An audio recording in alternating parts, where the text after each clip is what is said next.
ans après l'adoption du cadre de prévention des conflits, le réseau WADEMOS a jugé bon d'organiser la présente conférence afin de réfléchir sur un certain nombre de situations, y compris l'évaluation de l'efficacité de quelques instruments que nous avons nommés dans les pays membres de cette institution qui est la CEDEAO. J'ai donc laissé l'honneur de modérer ce deuxième panel.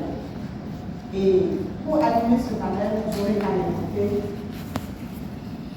Monsieur le professeur Kwasi Prembert, que nous voulons vous rassurer, s'il vous plaît. Bienvenue, professeur. À sa suite, je voudrais inviter sur ce panel Madame Esther Tabia. C'est une candidature. Après elle, je voudrais inviter sur ce panel Monsieur Oluwafemi Arirabi Ibrahim. Enfin, sur le panel, j'invite Monsieur Albert Lamine Diata.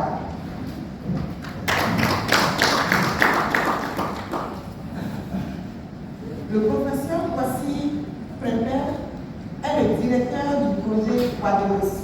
Autrement dit, il est l'une des têtes pensantes, l'un des cerveaux de cette initiative. Il est également le directeur exécutif de Center for Democratic Development Ghana. Madame Esther Tabia est la directrice exécutive Gender Center for Environment Development. Monsieur Oluwafemi est consultant international. Il est consultant indépendant pour la CEDEAO, pour l'Union africaine et pour l'Organisation des Nations Unies. Et enfin, sur ce panel, Monsieur Lamine Diata, qui est un chargé de projet de Glory Institute. Alors, chers panélistes, bienvenue à vous. Et ma première question va à l'endroit du professeur Kwasi, à qui je voudrais demander, nous étions en 2021. C'était le début de la démocratie dans les pays africains. Pensez-vous que c'était opportun l'adoption de tels protocoles?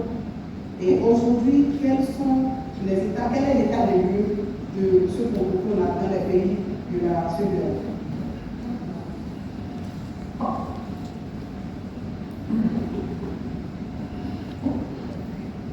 Thank you very much.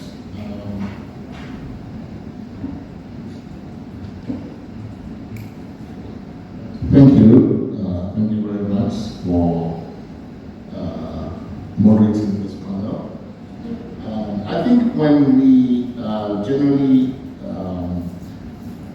think about ECOWAS and the region and its intervention, the main instruments that come to mind is the ECOWAS protocol.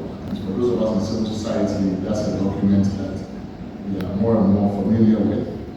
It's become the center of a lot of attention also because of recent events and developments in the region, because each time there is a coup d'etat or constitutional change of government, we hear about the protocol being invoked. For me, I think it's of course, it's a very positive document. The fact that we have it at all in the region is a big plus. Not every regional bloc has it. Many parts of the world do not have such a document. So it is important, and I think it's a positive development that we in the region can look to a reference document that gives us some normative principles and guidance about how we want to travel the democracy journey with the region. In terms of evaluation, I think it is not for me a very good operational document. It's almost like a set of standards, principles, some policies, but in terms of operationalization, I think that is where we're missing. to drive home the point, let me use this analogy. The way I see the protocol, it's like a code of conduct. Let's say we're traveling on a highway. Our goal is to promote safe driving on the highway, and the protocol seems to be something of a code of good, bad driving behavior, what is unsafe behavior, what is safe driving behavior. So when you see that code, it has a number of different various clauses, tell you something about democracy, something about do's and don'ts, what government shouldn't do, what states shouldn't do, and the like. But it's not really a very useful operational document, by which I mean, if you have a code, that is say a traffic code that regulates driving on the highway, you should be able to just take it from principles and reduce it to a set of rules about driving behavior. What kinds of things are not permitted on the highway, what may you not do, and then you attach sanctions to that. When you look at the protocol, it has a very short sanctions, just very few provisions on sanctions, and the sanctions are limited to withdrawal of support for a candidate of the country, boycott. You cannot host some events, and then withdrawal from decision-making forums. Now, the other limitation is that we only hear about the protocol when there is democratic collapse. In other words, we talk about the protocol and mention these sanctions only when there is unconstitutional change of government. And yet the protocol is not just about unconstitutional change of government. It has a lot of provisions on how military should behave, respect for public protest, and a number of different provisions. But you never hear about them until there is an unconstitutional change of government. So I have used this analogy that when you look at the protocol, it is like ECOWAS treats it like an ambulance service, right? An ambulance service is a stationary service that only moves when there's an accident, and then it moves to the location of the accident to see if there can be some rescue.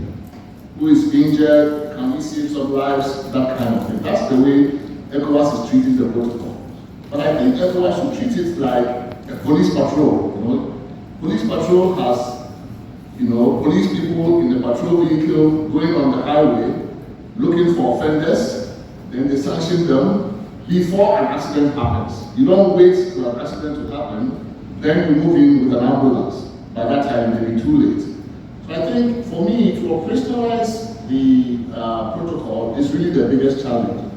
But I think it's doable. We have to move it from being just a document that sets out principles and standards to some rules and sanctions. So if you say, if you do X, Y, Z, this is the kind of sanction that will attach to it. I know it's difficult, but at least we must have something like that. Then the sanctions shouldn't be limited to these three that we have mentioned. Withdrawal of support for a candidate of the country, not hosting a meeting or not participating in the decision-making forums. We should have sanctions like, depending on the offense. So what I will do is I'll take the whole code, break it down into particular actions, violations, and then the sanctions that attaches, including things like if there is, say, you do behavior X, there must be, you can start with something like a private rebuke. A delegation is sent from ECOWAS to meet the head of state or the government and say, well, this behavior here violates this particular rule here, and it is code blue, right? It's coded blue. It's not a good thing. We'll give you a private reprimand. If you continue to do it, or if you breach a different thing of a higher gravity, then maybe we do a public rebuke. ECOWAS actually issues a public rebuke of the country, right? Because part of what we have been experiencing is when a coup d'etat happens, and ECOWAS intervenes, then the citizens are saying, but we never heard about you when all of these bad things were going on. So there's so many different bad things. Democracy doesn't always collapse in an instant. It's a spectrum of behavior over time. And yet none of those behaviors are sanctioned until there's an accident and then the ambulance moves in. Right? So there's a lot of bad driving going on, unsafe driving behavior that never gets sanctioned because there's no police patrol. We just wait and then boom, there's a fatality or a crash. And then, so I would actually reduce the code to a set of behavior along the spectrum, all across the highway. Some of it not as grave as others. We code them, maybe those are blue. The ones that are, worse, amber, yellow. Then all the way to red. And for each of them, we attach particular sanctions which must be responsive to the behavior. If we do that, I think we can have a real operational document and then we publicize it. So far, the document is not known to a lot of citizens in the region.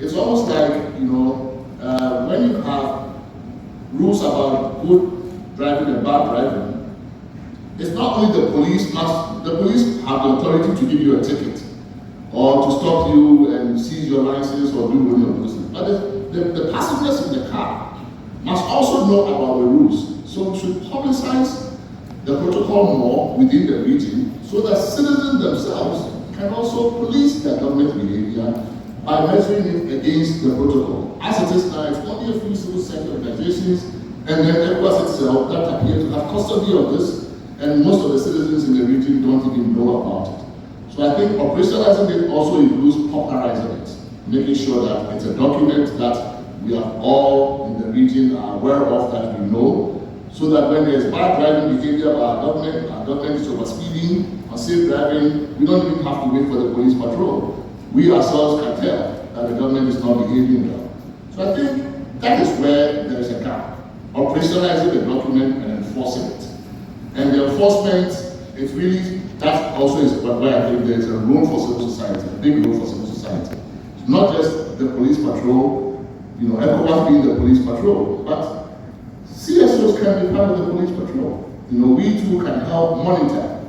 The job of monitoring compliance with the protocol, I think, can be shared between ECOWAS and the ECOWAS institution like the Commission, but also with civil society, so it becomes almost like a kind of APRM system of monitoring compliance. So I think it's a positive document, definitely the